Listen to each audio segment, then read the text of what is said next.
Eu posso pausar. E aí, pessoal do Observatório de Games, aqui é o Alan Uemura, colunista do Observatório. Hoje eu estou com o Tele Fábio.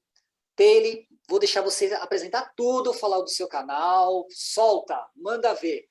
Fala, meus amigos, daquele jeitão! Então, eu vou começar igual eu faço lá no canal, né? Fala, meus amigos, daquele jeitão. Eu sou o Tele Fábio, sou do canal Coleção em Ação Show, né? É um canal de nostalgia, principalmente voltado para os anos 80, nostalgia dos anos 80, mas a gente também fala dos anos 70, fala dos anos 90, tudo que for de bom em termos de filmes, séries, brinquedos, histórias em quadrinhos, games, enfim, qualquer coisa que seja nostalgia, que seja uma nostalgia boa, né, para a gente relembrar a infância, a adolescência, enfim, o que for, né, ou mesmo conhecer. Tem um público lá no canal que são pessoas que nasceram depois dos anos 2000 ali, mas gostam das coisas antigas, também estão lá sempre conhecendo, né.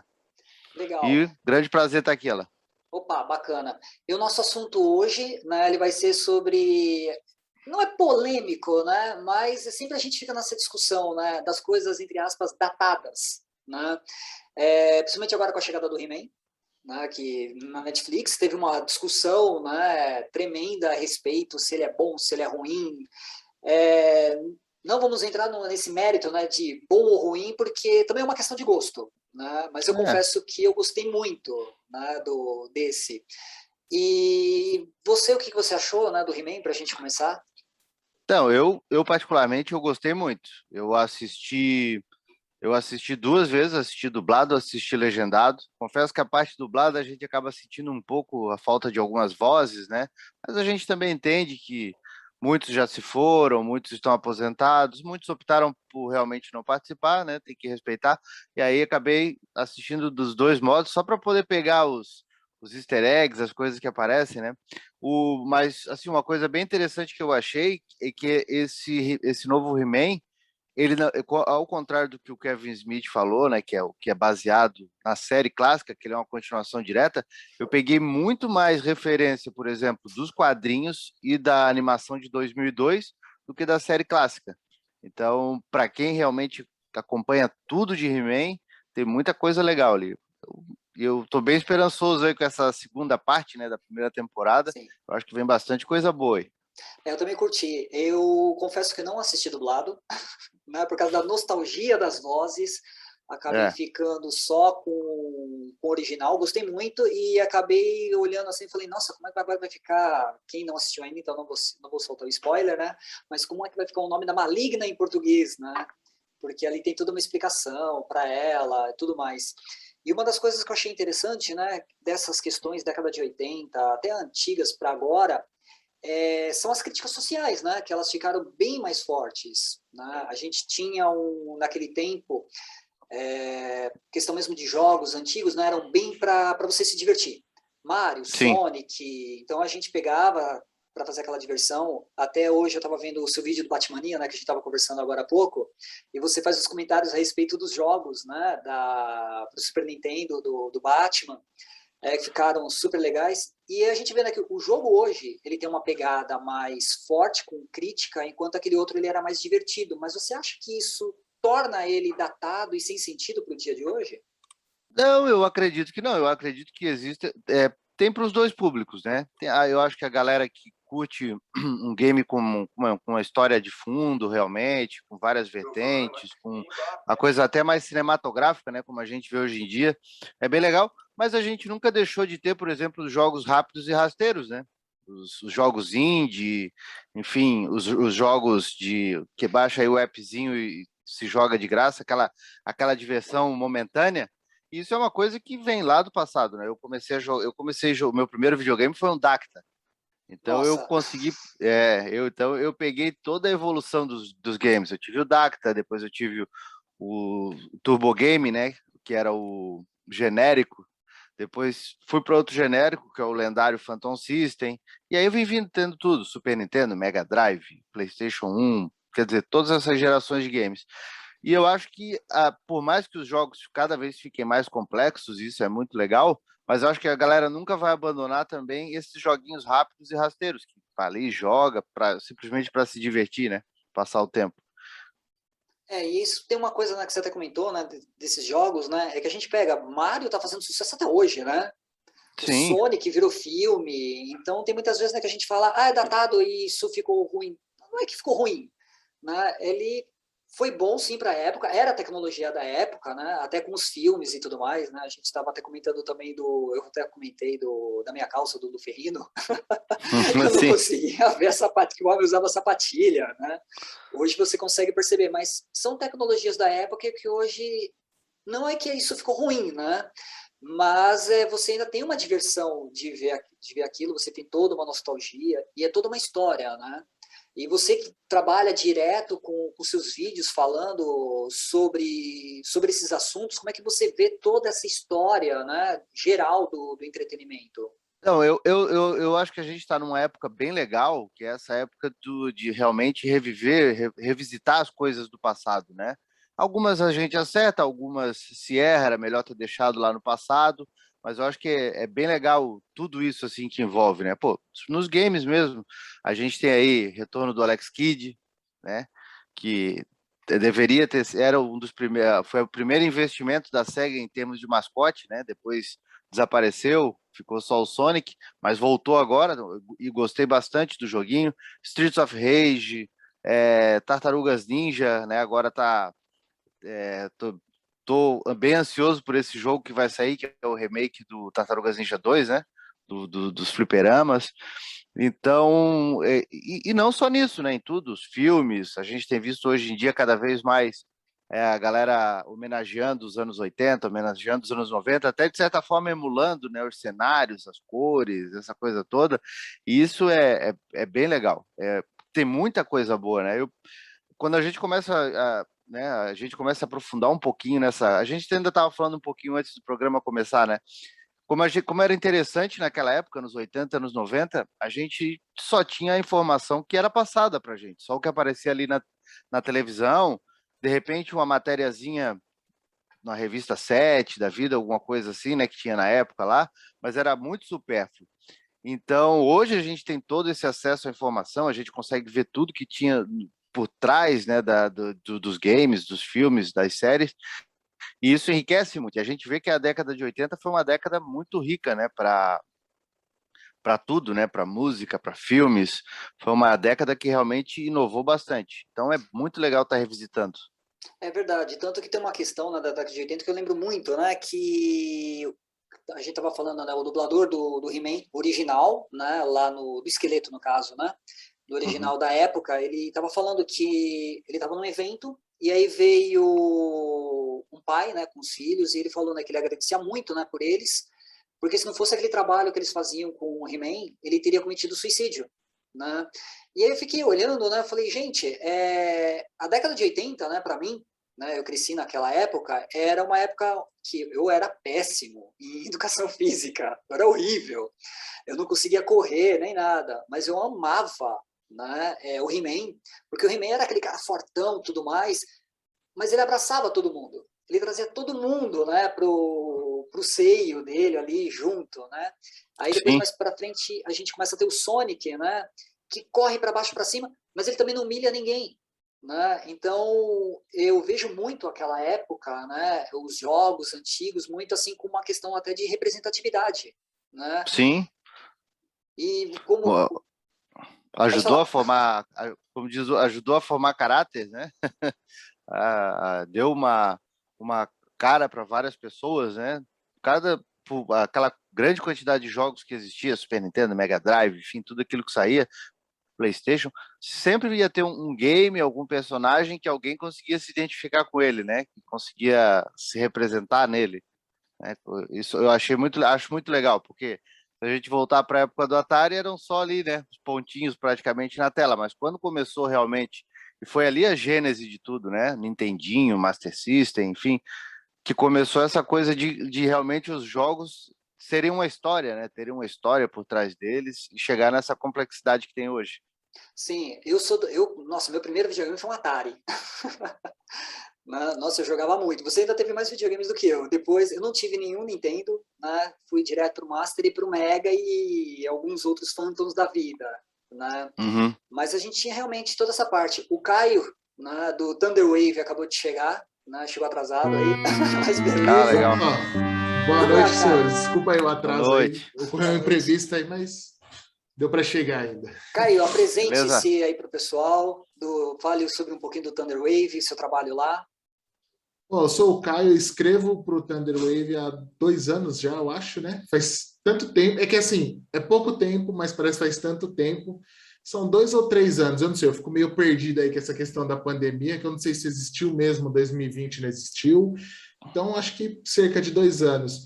E eu cuido um pouco também das redes sociais lá do Thunder. A gente faz diversas postagens, né? Algumas notícias mais curtas a gente sobe lá no Instagram, de uma maneira mais rápida para a pessoa ler, mas a maioria a gente faz no site mesmo. E além disso, eu tenho um projeto pessoal aí que eu faço alguns vídeos aí para o YouTube. Eu tenho um canal que fala de nerdice.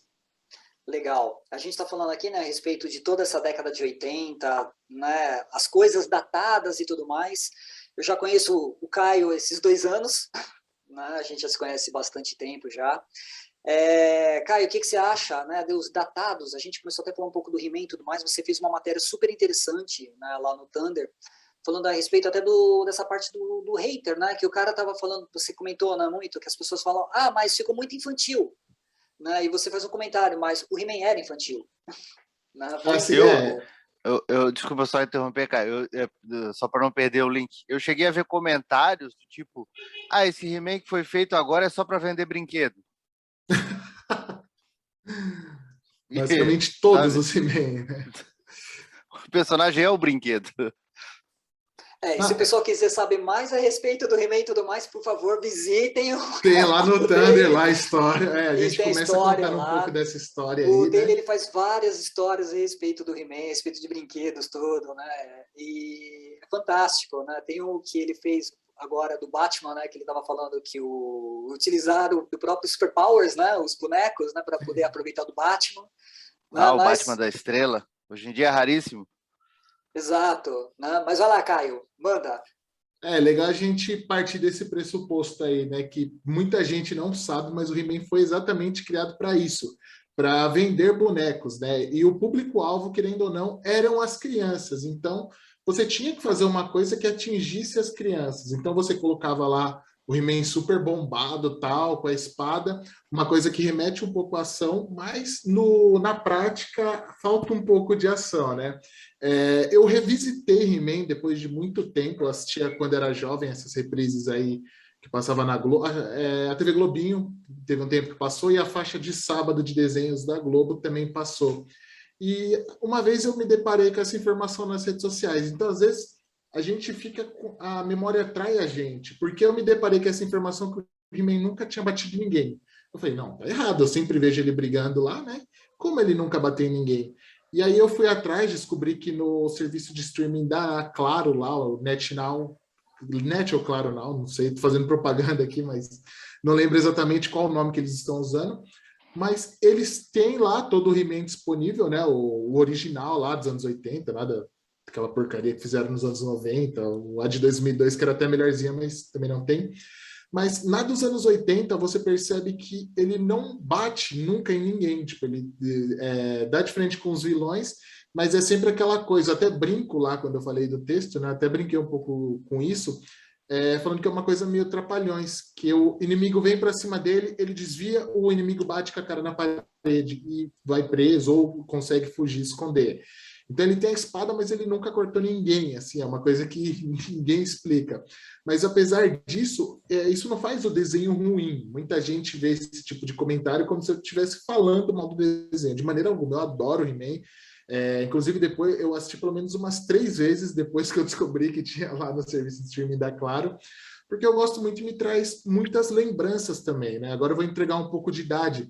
Eu não peguei o He-Man no auge, no ápice, quando estourou lá nos anos 80, mas o meu irmão mais velho e o meu primo eram fissurados por He-Man. Então eu era criança, eu vi eles brincando e, sabe, né? Às vezes o irmão mais novo, para querer se enturmar ali dentro da brincadeira, vai atrás, e aí eu comecei a assistir o He-Man daí. Então, além de todas as mensagens que ele traz, como o Alan citou aí quando eu entrei, falou da questão também da moral da história, né, do lado dos conselhos do He-Man, além disso tudo que ele traz para mim também muitas memórias afetivas, então desses bons tempos que a gente brincava. E quando a gente fala dos conselhos do He-Man, ele basicamente ali era onde ele pontuava, que ele mostrava para quem que o He-Man era feito e por que que ele era feito. Claro, além de vender bonecos, ele tinha aquele lado um pouco mais educativo, então tinha várias metáforas lá, droga, a criança que roubava, ou bullying, então ele trazia muito disso através de uma história. Então, às vezes, tinha uma trama principal e a moral da história você ficava procurando. Eu tinha muito disso. Eu ficava assistindo e falei, putz, o que será que vai ser? Eu ficava olhando a trama principal e aí, do nada, eles puxavam uma pequena situação ali, de uma história secundária que aconteceu e conseguia fazer esse paralelo, né, de Eternia com o dia a dia que a gente vive. E se eu não me engano, acho que o Terry pode falar isso melhor. Era o He-Man, né, que tinha um psicólogo que ficava nos bastidores. Thundercats. Era os Thundercats. Thundercats. Né? Isso é uma coisa assim, muito comum, né, da época, né, onde você tem todo um trabalho de roteiro com pessoas por trás, né, não que isso tenha morrido, né, isso ainda continuou, mas eu achei fantástico, né, quando eu estava vendo esse seu vídeo, né, do Thundercats, que eu lembrava, falei, foi em algum desses lugares, né, e quando a gente fala dessa parte até da violência, né, que a gente comentou, né, que a gente fala, nossa, não, mas agora está muito violento, nossa, ele pegou e usou a espada, mas é verdade, eu lembro que eu assistia Chips, nunca o Poncherello e o Baker, eles tiraram o revólver do coldre para prender alguém. Né? Você assistia assim e eles não tiravam.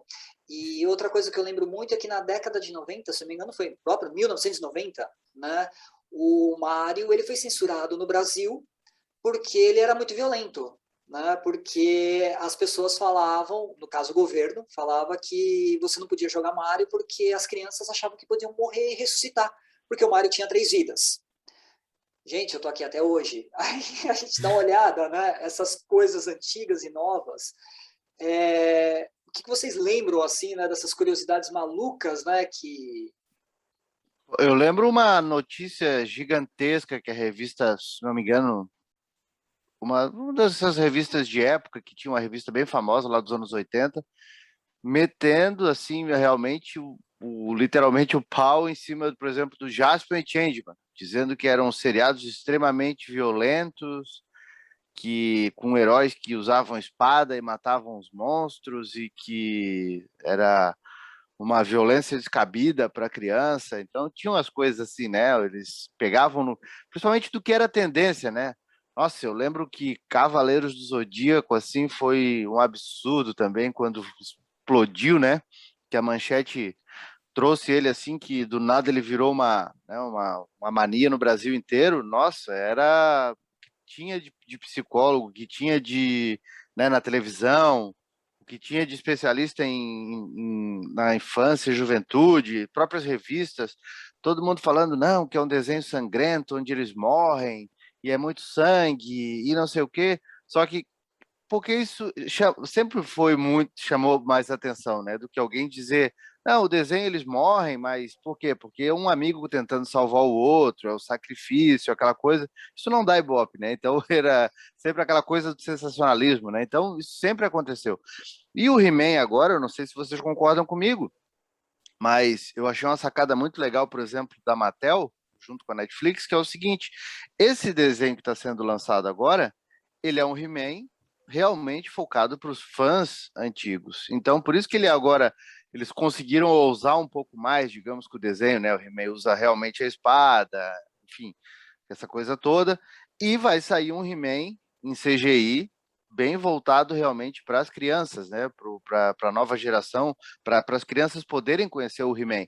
Então vai ser o He-Man lá em CGI, com o gato guerreiro mais bonitinho, já o estilo de desenho mais voltado para as crianças de hoje em dia, e eu achei isso fenomenal. Então, quer dizer, a galera das antigas lá tem um He-Man para acompanhar, com uma evolução de história, e a criançada com certeza vai ter um He-Man que vai continuar não usando a espada, que vai continuar desviando dos inimigos para eles baterem a cara na parede, levantando, uma coisa que ele fazia muito, né? Levantava aqui e jogava, né? Era um clássico esse aí. Ficar Isso, com as e ele pernas erguidas assim para ele jogar mesmo. E ele era bonzinho ainda, ou ele jogava um em cima dos outros, né, para amortecer a queda, ou ele jogava o aquático dentro da água, o Homem-Fera no mato, né? Era Eu sempre devolver alguma coisa cada um assim. para o seu habitat. Isso, era sempre assim. Uma Então, coisa que muito eu legal. achei muito legal nessa continuação é que a própria série em si, ela meio que brinca também com essa questão da falta de violência lá. A gente sabe que tem muito disso de tentar burlar a censura, mas He-Man eu acho que mostrou que ele simplesmente não estava só tentando burlar a censura, não tinha ação por não burlar. Ele tinha também essa questão da mensagem, que era uma coisa que ele falava, olha, a gente é para criança e a gente tem esse intuito de agregar em alguma coisa. E no He-Man, nessa continuação agora da Netflix, no primeiro episódio tem uma brinca... Tá liberado spoiler já aqui ou ainda não? Não. Não. Mas tem um momento ali, para quem já assistiu vai saber, que tem uma fala do esqueleto que ele fala, né, sobre a espada. Finalmente ele fala sobre a espada do He-Man. E eu achei muito legal essa sacada deles brincarem com uma coisa que às vezes a pessoa olha lá para trás e fala, pô, isso era tosco, e brincar com isso agora no futuro, mesmo mudando totalmente o tom, né, em relação à espada e tudo que a gente vê ali na série. E não só isso, né? Hoje a gente também tem uma questão que a própria produção já tinha falado, né? Que o He-Man não tem no título, não está escrito He-Man. Né? Não está Exatamente. escrito He-Man. Ou seja, aqui no Brasil eu acho que o título ficou errado, para mim deveria ser chamado Revelação, né? Ter mantido o Sim. padrão norte-americano. E porque ali você está tendo uma revelação dele, toda a revelação dos personagens, né? E a história é realmente sobre a Tila, né? Sobre toda essa jornada. Eu gosto muito dessa questão dada para ela, essa questão toda feminina, não só dela, mas para a própria Maligna, né? Não é spoiler, né? Isso está no trailer. E você tem toda uma jornada ali de todos os personagens. Você tem uma jornada do corpo, você tem uma jornada do mentor. Por sinal, né, a gente deixa até a dica para as pessoas que forem assistir, prestem atenção nos títulos. E sensacional, né? O próprio Roboto tem uma jornada sensacional, como tu falou, o mentor, o corpo, então não realmente pegaram os outros personagens. Assim, se eu fosse ter uma crítica, e eu acho que não teria tido tanto hate em cima, foi a imagem errada que eles venderam. Eu acho até que agora nessa segunda parte o He-Man vai aparecer bem mais realmente, mas ou eles deveriam ter largado a primeira temporada inteira e não pela metade, né? Ou eles deveriam ter sido um pouco mais honestos, digamos assim, no trailer, nos dois trailers que foram largados antes da série, porque os trailers praticamente mostraram He-Man, He-Man, He-Man, He-Man. E aí eu acho que foi isso que acabou gerando um pouco desse hate em cima do desenho. Mas eu achei assim muito legal e, como eu falei, tô bem esperando, tô assim bem ansioso pela segunda parte. Eles É, eu, acabaram eu- fazendo algo, né? Peraí, rápido, né? Eles acabaram fazendo algo que foi tipo no Castlevania, né? Porque é praticamente a mesma produtora, né? Dividiu em dois, e eu concordo, né, com essa questão do marketing todo, né, do He-Man e tudo mais, né, dos brinquedos, e a imagem mesmo foi vendida errada, porque o próprio pôster, né, que eles soltaram é o pôster da segunda parte, não é nem da primeira, né, porque, ou seja, já até entregaram um baita de um spoiler pra gente com todos os acontecimentos do que tá por vir. eu Sim, acho que eles pecaram bastante, eu concordo com você, dele, porque eles fizeram uma estratégia mais ou menos parecida eu até faço esse comparativo lá no vídeo, do que a DC fez com o Esquadrão Suicida. Você viu um trailer inteiro do Coringa e ele aparecia tipo 10 minutos. Então, acho que isso aí quebrou muito. Eles já deveriam ter dado esse start para o pessoal entender. Então, tem muitas franquias aí que tem essa passagem de bastão, né? Avatar teve essa passagem de bastão, Naruto, agora a gente está vendo Boruto. Então, eles deveriam ter feito de uma maneira que já ia dar a entender que a gente ia continuar vendo, né? O que está rolando em Eternia, mas tipo, que o He-Man não seria o foco. Eu acho que um dos grandes pontos é que assim, a gente tem muito isso no imaginário. Uma pessoa que não é tão ligada, assim, tão fã, você vai mostrar uma foto do desenho, você vai perguntar como é o nome desse desenho. Ela vai falar He-Man, se você mostrar dos anos 80. Se você mostrar dos anos 90, vai falar He-Man. Ou não vai conhecer, porque o visual estava muito tosco. Se você mostrar o de 2002, ele também vai falar He-Man. Então, a galera não se atenta nessa questão também do título em si da animação, né? Leva tipo, é o He-Man. O nome do desenho é o He-Man. E esquece toda essa questão do título e tal.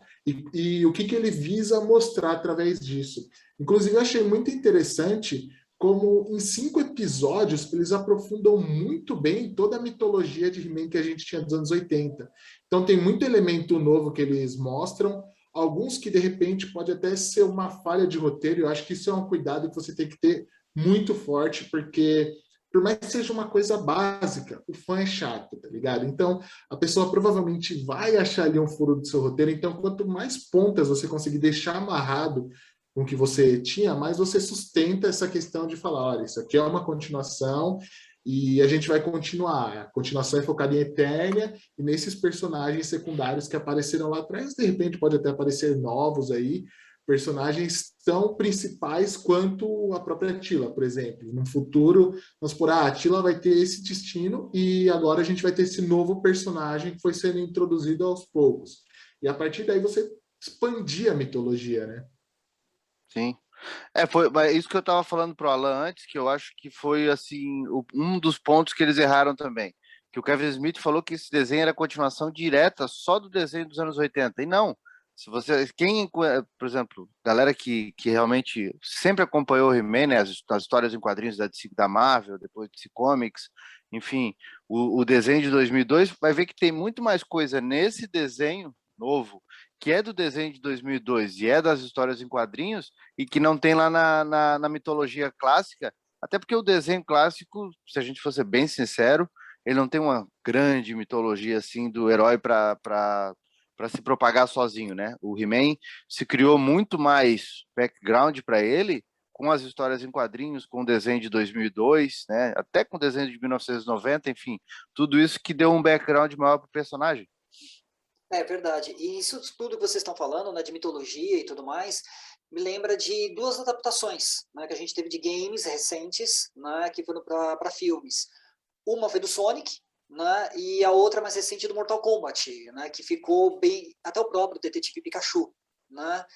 E a gente, não sei se vocês assistiram Mortal Kombat. Sim. Ainda não. Ainda não, tá, não assistiu ainda. E teve muito hater, né, em cima desse Mortal Kombat, e uma das coisas que, assim, eu fiz a crítica, como filme, para mim ele tá redondo, mas como adaptação é o que a gente vira e fala, você tá adaptando o quê? Mortal Kombat é um jogo de luta, acabou.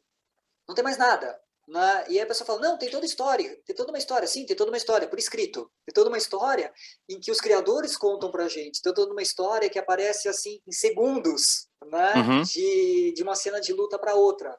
Mas realmente uma mitologia toda, né, conforme a gente está falando, não existe. Né? Vocês acham que isso acaba pecando também para essas adaptações, né, antigas, trazendo para as novas, né, de games, filmes, séries em geral?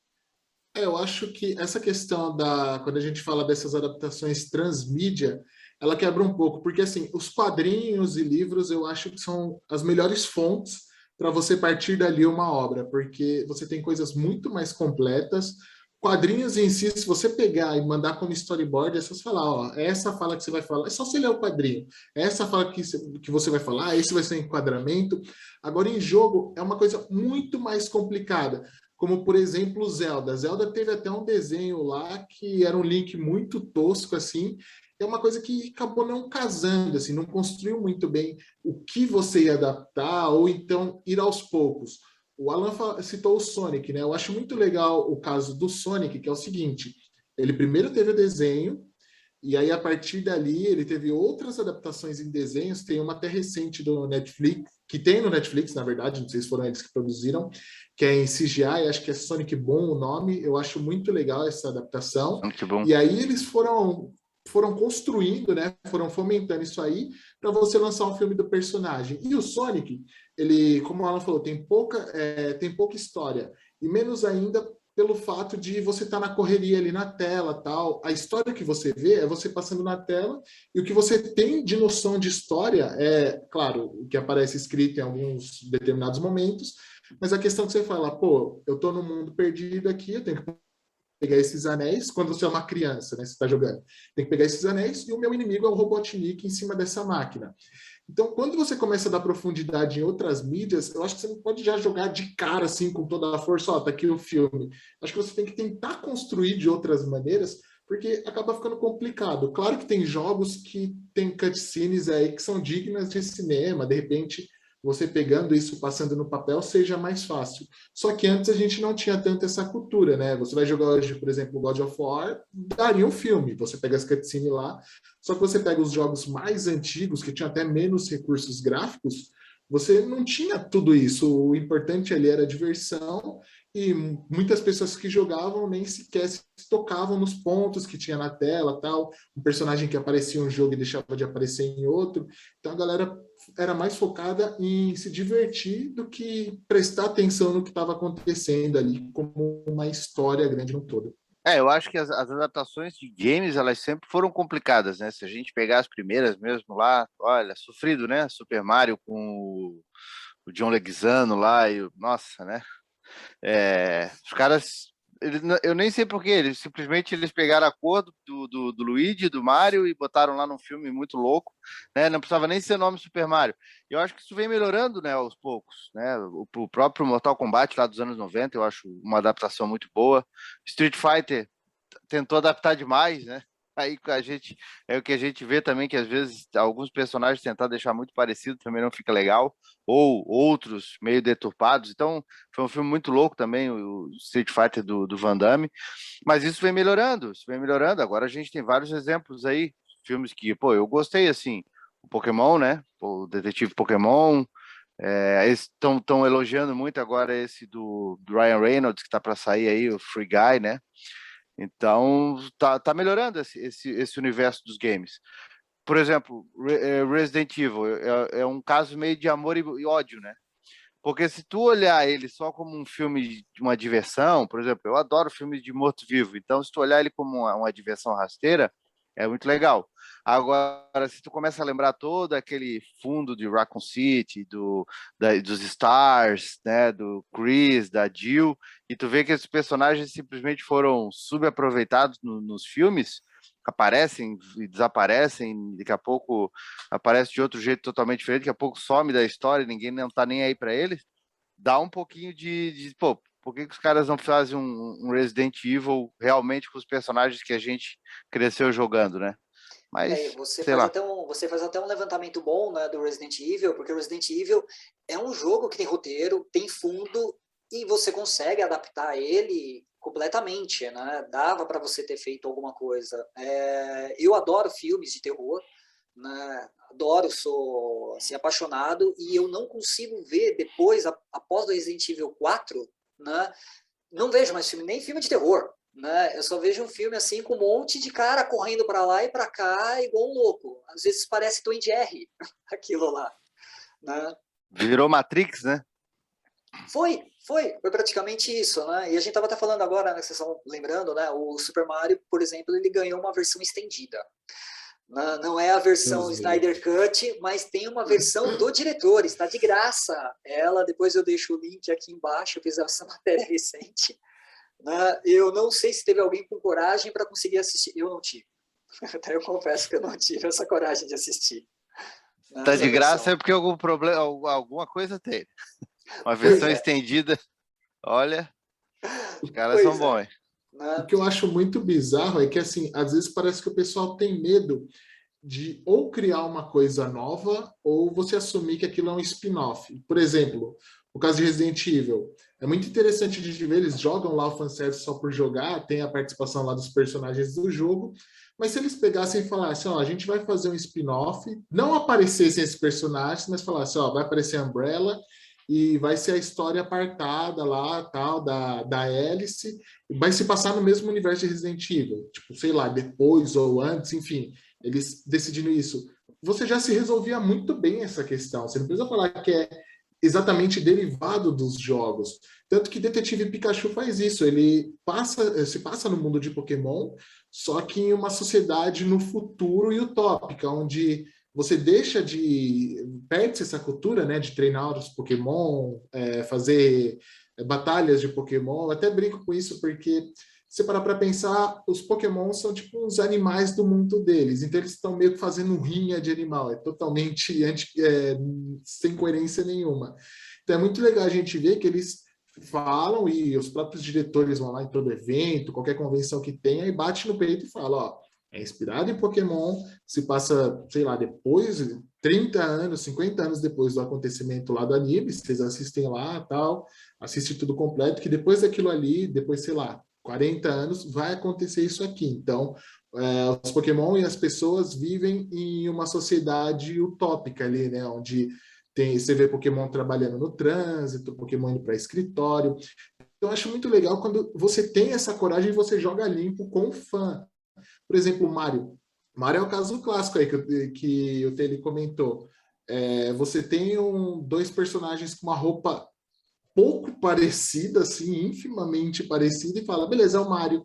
E tá aí, eles vão estar em Nova York andando, não vai ter nada de cogumelo, assim, do nada vai aparecer uns dinossauros bizarros com a cabeça pequena. É muito esquisito isso, sabe?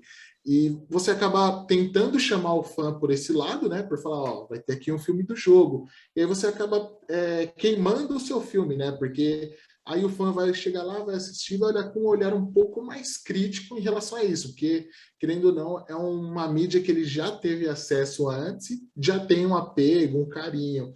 Então você vai com a expectativa lá no alto. Putz, vai sair filme de tal jogo, tô com a expectativa lá no alto. Aí quando você chega lá e vê que o filme de repente não tem nada a ver com o jogo, é alguma coisa desse tipo, você fica meio que, você se sente como se tivesse sido roubado, assim, sabe? Ludibriado. É o caso do que depois a gente pega, né, de personagens desse tipo, porque não tem uma história nem nada, ele só tá no meio daquela jornada, fazendo alguma coisa, e aí depois na hora que ele é transposto, né, para uma aventura, ele vai fazer algumas coisas, né, que você fala, não, esse personagem nunca faria isso. Será que não? Né? No caso do Castlevania, né, a gente vê ali o Alucard, o Belmont, será que eles realmente não fariam aquelas coisas que estão no meio do caminho? Né? Porque, por exemplo, no meio do caminho, o Ash ele está viajando de um país para o outro. Né? Tá, legal, a gente só sabe que ele fez essa jornada, mas o que ele aprontou no meio desse caminho? Quantos Pokémons ele não machucou? e tantas outras coisas, né? E finalizando, né, para vocês dois, né, para vocês, o que é realmente datado? Uma pergunta agora sim para... Essa é filosófica. Essa é. Deixar para vocês. Essa é filosófica. Vai lá, Caio. Vai, Pode Caio. começar você.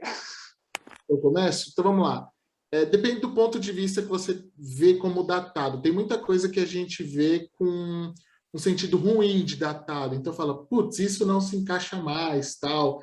Eu acho que assim, o que eu vejo nesse ponto negativo é uma coisa que até muitas produtoras estão corrigindo, fazendo uma correção ao longo dos anos, mas isso muito antes dos anos 80, a gente já tinha meio que nos anos 30, o jeito que eles tratavam piadas racistas, o que eles consideravam engraçado, né, na época, brincando com essas minorias, e não só racistas, a gente tem também muitos cortes em relação a diversas etnias, então a nativos, a asiáticos, muitas séries, desenhos que tinham essas brincadeiras, né, que eles consideravam como brincadeira.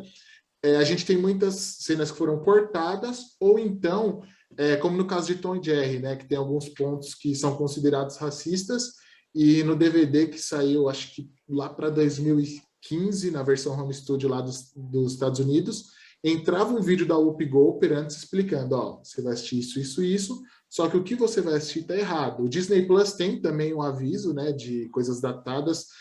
Dumbo é um filme que é clássico, assim, quando você estuda esse tipo de argumentação, porque no Disney Plus tem esse aviso, e na versão live action eles cortaram, né, a parte que pegava pesado nessa questão de piadas racistas. Então eles rapidamente tiraram, não repetiram o erro. E assim, agora datado do lado positivo, eu acho que hoje em dia soa meio cafona uma coisa do estilo He-Man, quando você coloca para uma criança atualmente, quando você tem aquele moral da história antigamente. E isso é uma coisa datada pelo lado bom. É uma coisa que a gente poderia ter mais apego com isso, né?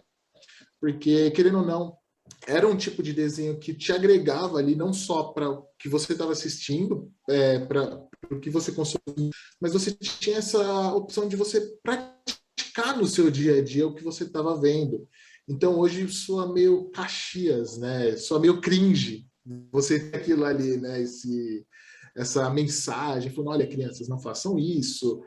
Desenhos que a gente tinha, por exemplo, na cultura, não sei se hoje ainda passa, consumo menos cultura à tarde, mas a cultura era conhecida por ter esses desenhos também, né? Que tinha essa mensagem, esse start para tentar trazer a criança para um lado do bom, do bem. Então, ó, não use drogas, não precisa agredir o seu coleguinha, não precisa fazer bullying. Então, isso eu acho que hoje em dia as pessoas veem como datado, mas eu acho que, sinceramente, é uma coisa que a gente poderia resgatar e normalizar isso, né? Legal. Eu concordo bastante com o Caio. Inclusive, como eu falei lá, o He-Man, né, o desenho do He-Man que tá vindo aí, o He-Man, aí esse sim, né? He-Man and the Masters of the Universe, que vai ser em CGI. Eu tô bem esperançoso que realmente tenha essa mensagem do dia, tenha essa lição de moral, tenha essa história de fundo, sempre com alguma coisa, né? Da amizade, da lealdade, enfim, aquilo tudo que a gente via do He-Man, né? De por mais que seja poderoso, né? Não é porque eu sou poderoso que eu vou usar a minha força para matar os outros ou para destruir tudo que tem na minha frente. Não. Vou tentar, né, resolver a coisa com a menor violência possível. Acho que a gente está precisando bastante disso hoje em dia, né? Tomara que volte realmente com esse He-Man aí que tá sendo voltado para as crianças. E assim, eu acho que datado, eu vou puxar um pouco mais para o lado técnico aqui, já que o Caio falou tão bem aí dessa outra parte, né? Mas, por exemplo, a gente começa a olhar hoje em dia, quando eles estavam saindo ali daqueles filmes dos anos 80, entrando nos filmes dos anos 90, e saindo, por exemplo, dos animatronics, das maquiagens, que é uma coisa que tem filmes que até hoje em dia, se a gente for assistir, que eram totalmente feitos com animatronic, com maquiagem, por exemplo, O Enigma do Outro Mundo, né? Lá de 1982. Nossa, é um filme que, se a gente for assistir hoje, até hoje é maravilhoso. E a gente pega filmes ali do final dos anos 80, início dos anos 90, que eles estavam querendo começar a usar CGI, né, usar computação, e aí ficaram extremamente datados, né, com aquele Passageiro do Futuro, com aquele próprio que eu estava falando esses dias lá no canal, que é o Transformers Beast Wars. Hoje em dia é muito mais palatável para os olhos a gente assistir, por exemplo, o Transformers, o desenho dos anos 80, do que assistir o Transformers dos anos 90, que ficou uma CGI mesmo daquela, né, tava no início ali, os caras desenvolvendo a coisa toda, e essa tecnologia do meio do caminho ficou bem datada, né? Inclusive, então eu acho que muitos filmes do início dos anos 90, se tivessem continuado um pouco mais no animatronic, investindo na maquiagem, nesse tipo de coisa, né? Acho que eles teriam envelhecido menos mal do que envelheceram. É verdade. A gente pega o próprio Jurassic Park, né? É um filme que tá aí até hoje. Você acredita que você está vendo dinossauros, né?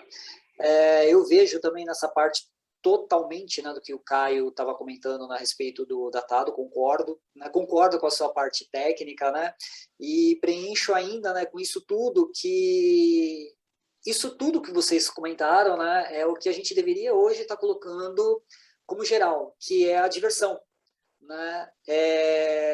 O datado não pode, né, você parar de se divertir. Né? A gente tem que Sim. continuar se divertindo com o antigo, com o novo, com o que vai vir. Eu acho isso muito errado. Né? Aquele pai que vira e fala, no meu tempo, meu, ótimo o seu tempo. Gente, que felicidade que você viveu o seu tempo, agora deixa eu viver meu tempo. E pai, viva comigo o meu tempo, né? Compartilha comigo. Mas eu acho que esse tempo hoje, né, é uma época que a gente está vivendo assim com muitos jogos, muitas coisas assim, até com um pouco mais de violência, né? E falta realmente esse resgate ainda, né? O que o Caio até comentou, né? Parece cafona, né? Você abraçar uma outra pessoa, tudo mais. E nós crescemos com isso tudo. Né? Eu sou de uma época que eu falo que na escola eu era perseguido, eu não sofria bullying, eu era perseguido, esse era o nome, perseguição.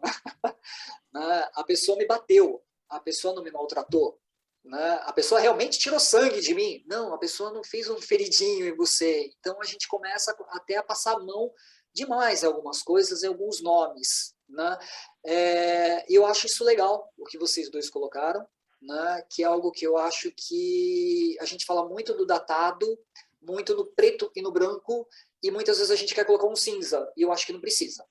Né? Eu acho que tem que ter alegria para todos, eu acho que existe espaço para isso, né? Para toda essa diversão.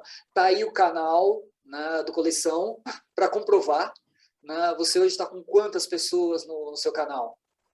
Tô chegando em 100K, 100 mil.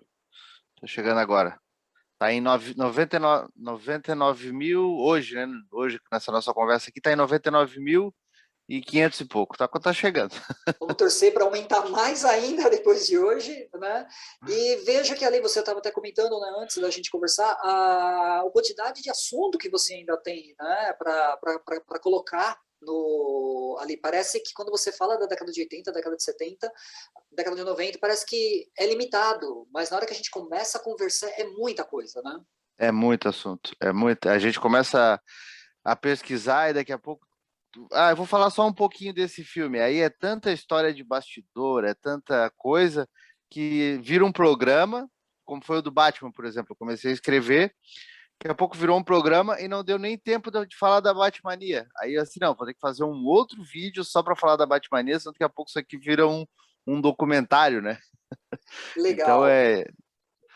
esse tipo de coisa. É muito legal esse background, essa coisa toda que a gente vai descobrindo, né? Que a gente nem sonhava na época. É muito, muito show. Bacana, bacana. Deixa um final aí falando o que você faz, qual que é a sua profissão, né, fora do YouTube.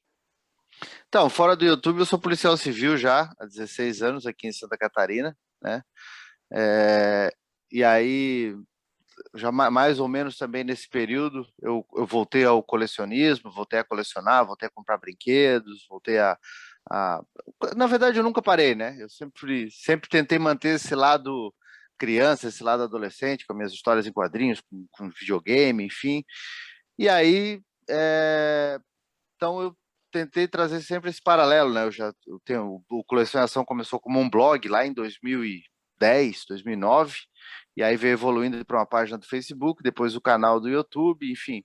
Então eu trabalho, eu sou policial civil e aí preservo esse outro lado aí para a gente se divertir realmente, né? Manter a sanidade mental nesse mundo maluco que a gente vive hoje, né? Isso sim é show. E Caio, você com Thunder?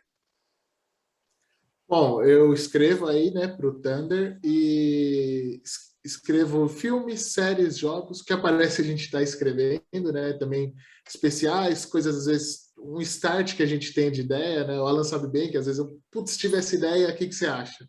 A gente às vezes pensa aí, pode dar um texto, e tô aí também no YouTube com o canal Caio na Nerdice. Aí eu já não falo tão fixo assim, né? De uma época específica. Também vou falando de acordo com ideias, né? Então, de Esquadrão Suicida que eu assisti ontem até, tipo, sei lá, Homem-Aranha dos anos 90. Então, varia bastante. Legal. Legal, gente. Muito obrigado pela participação de vocês. Né? Ele deixa os contatos que o pessoal pode, o Instagram e tudo mais que você queira passar. Então, tem lá, o pessoal pode seguir, tem o Instagram, né, Coleção em Ação, só digitar lá Coleção em Ação que vai aparecer. Então, é o Instagram, Facebook, Twitter, todos eles da mesma forma. E também lá no YouTube, né, Coleção em Ação Show, tem vídeo toda quarta-feira às 19 horas e todo domingo às 10 horas da manhã para a galera voltar aquele tempo que tinha todo domingo de manhã desenho animado. Legal. Caio? Pô, tô no Instagram, @CaioGSantos22 e no YouTube com o canal Caio na Nerdice. Show. E aí vocês também podem visitar o www.thunderwave.com.br e o @site Thunderwave, que é o do Instagram, certo? Isso. Isso aí. E é isso aí, gente. Aqui é o Alan, do Observatório de Games. Né? A gente tem notícias de domingo a domingo, né? Sobre games em geral, curiosidades, retrô e tudo mais. Espero que vocês tenham gostado. É isso aí. Obrigado, gente. Até a próxima.